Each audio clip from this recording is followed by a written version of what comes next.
Magandang araw mga katokers, mga katokis, mga katoshis. Welcome naman po sa ating panibagong vlog dito sa Talking Toshi TV. Yes! Alright! Pag-usapan naman natin itong player na ito. Sa wakas malaya na ito, no? At ang aking tinutukoy walang iba kung hindi itong si Troy Rosario. Okay, na kamakailan naging unrestricted free agent na. Ibig sabihin, pwede siyang mamili ng kahit sinong team na mapusuan niyang salihan, no? O kung merong offer sa kanya na maganda-ganda ang offer, lucrative at saka attractive, pwede niyang piliin 'yon, ano? Nasa sa kanya 'yon, no? So hindi katulad ng trade, may kapalit siya, no? Ito walang kapalit. Okay? Kumbaga parang bumibili ka ng commodity ng isang product. O ikaw ang team manager o ikaw ang may-ari ng team. Kukunin mo si Troy Rosario bilang produkto additional sa product line mo, no? Alright. Ngayon, mga kababayan, bago ako magsimula, pwede ninyong ibigay ang inyong opinion. Tayo naman open sa mga opinion. Diyan sa comment section dito sa baba. Kung kayo si Troy Rosario, saan kayo pupuntang team? Mayroon tatlong matunog na team ngayon or teams na sabihin natin pinag-aagawan siya. Okay? Yan ang San Miguel Beer, Barangay Ginebra, at TNT Tropang Giga. Okay?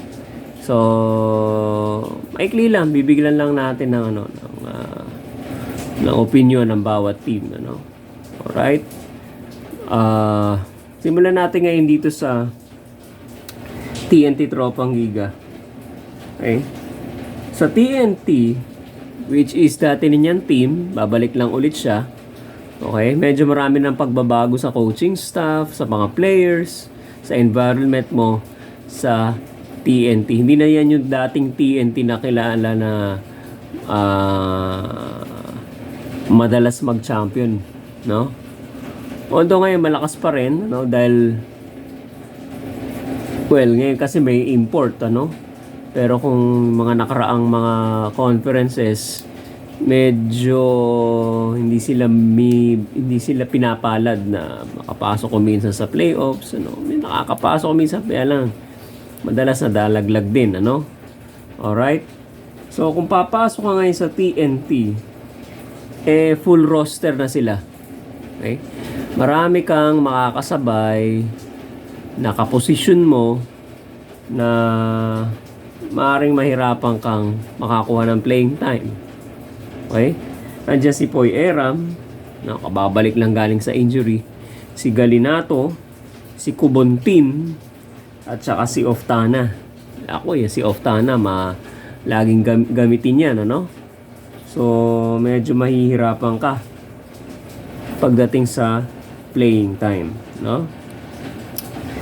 Doon tayo sa pangalawa. Kung hindi sa TNT, doon tayo sa Ginebra. Alam nyo, ang Ginebra, childhood dream team na ni Troy Rosario na gustong-gusto niyang salihan ng bata pa siya. Okay? So, masasabi natin Ginebra fan siguro ito, Okay? So, gusto niyo kung sakaling magiging pro siya sa PBA nung araw, bata pa siya, pinangarap na niyang itong sa Ginebra siya mapunta, sa Barangay Ginebra. Okay? Kaya lang ngayon, parang TNT rin to Okay? Although maraming injuries ang Barangay Ginebra San Miguel, okay? At nangangailangan sila ng legitimate big man sa gitna, marami pa rin siya magiging kaagaw. Lalong-lalo na kapag bumalik na sa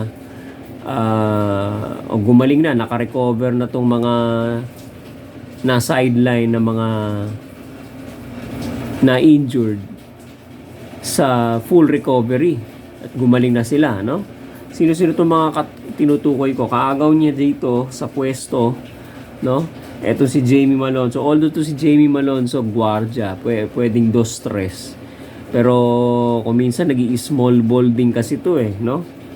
So, pwede niyang makaagaw sa pwesto. Okay? Si Jonathan Gray, si Ralph Koo, andyan pa si Japet Aguilar, maganda nilalaro, ano? At pwede rin pagbalik ni Isaac Go. Saan mo naman lalagay si Troy Rosario dyan? Okay? Kung minsan, nagugulat ka lang sa mga kombinasyon na ginagamit ni Coach Tim Cone, ano? Minsan, kahit star player ka, iuupo ka niya. Kung ano yung effective that time, yun ang gagamitin niya. Okay? So, playing time-wise sa Hinebra, hindi rin tayo nakakasigurado. Okay? Yan.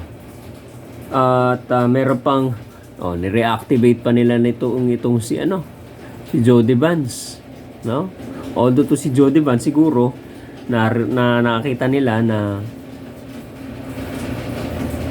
temporarily siguro para lang may pampuno doon sa pagkukulang ng isang big man. Okay, kaya ngayon ang katunayan na kailangan nila ng isang big man.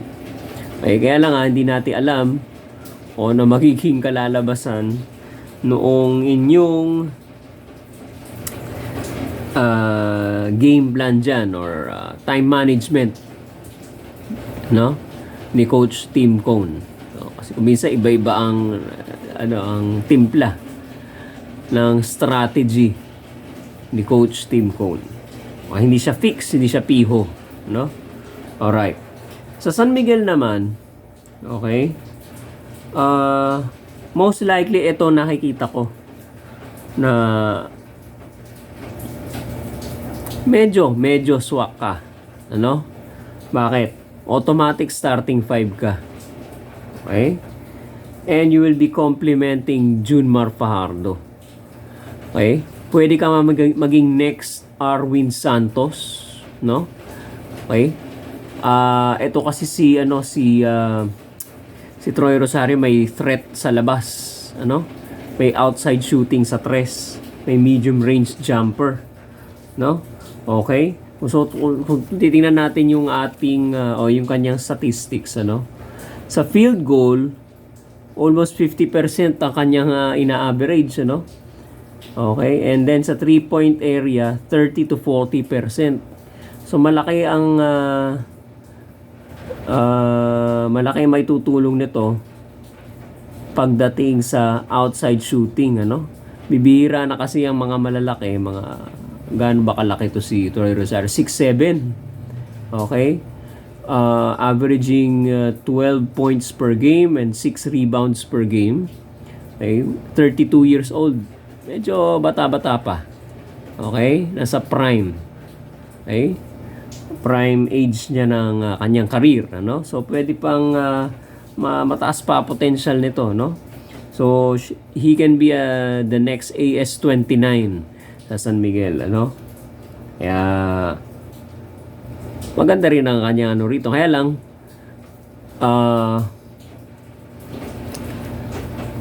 baka ma-sideline din siya, no? Kasi lalo na pagka import laden. Okay? Pag all Filipino walang problema. Okay? Kaya lang ang problema sa San Miguel, nagtatago. Kukuha sila ng maraming players na mga galing. Pero itatago lang nila sa cabinet. Okay? Kumbaga sa buffet, kukuha sila ng maraming pagkain tapos hindi nila makakain, itatabi lang nila doon, hindi nila gagamitin. Okay? So yan ang nagiging problema sa akin, ano, paningin ko, no, opinion ko. Yan ang nagiging problema ng San Miguel Beer. Well, talking about the viewpoint of Troy Rosario, kung siya ang titingin, okay? Kasi point of view na San Miguel yun Pero kung siya ang mamimili, siya ang titingin, mas swak siya, mas malaki ang possibility niya na magkaroon ng playing time sa San Miguel Beermen. Now, depende yan dalawa. Kung gusto mong magkaroon pa ng experience, matuto pa. Okay? go for the team that will maximize your talent. Okay? More than the payment, remuneration, more than the salary. Okay? Yan, pero kung gusto mo, halimbawa, mas madagdagan pa yung capital mo, yung income mo, mas lumaki pa, medyo magda-divert ka ngayon ng decision mo. Iba ka ng decision mo ngayon. Hanap ka ngayon ng team na magbibigay sa iyo ng napakaraming benefits. Okay? Alright? Okay? So, ano yung mga... Ito kasi meron pa isa, no? Isang benefit na maganda para sa iyo. Kung halimbawa, talagang ang habol mo talagang siguro may pinag-iipunan, merong gusto pang maabot na financial stability, etc. Hindi natin alam. Meron siyang offer sa Japan B-League. Okay? So, sweldo siya ng 1.2 million pesos per month. Okay? So, yan. Pwede isang option pa yan. Pwede niyang kagatin yan. Okay? Kung talagang salapi ang kanyang priority, or salary. Okay? Ngayon, sa San Miguel Corporation, either Ginebra or San Miguel, no? Either way, kung ano man ang pipiliin niya, pwede siya magkaroon ng maximum contract dyan sa San Miguel Corporation. Supplies wise, ng beer, ng Ginebra San Miguel products, okay? May free gas pa siguro yan sa Petron, ano?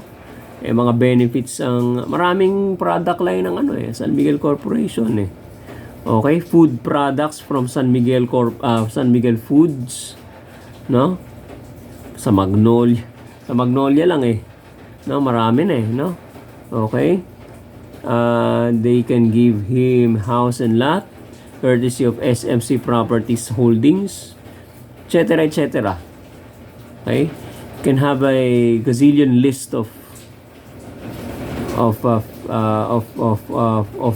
benefits and perks, ika nga nila, no? Aside from the salary that you will be receiving, yan.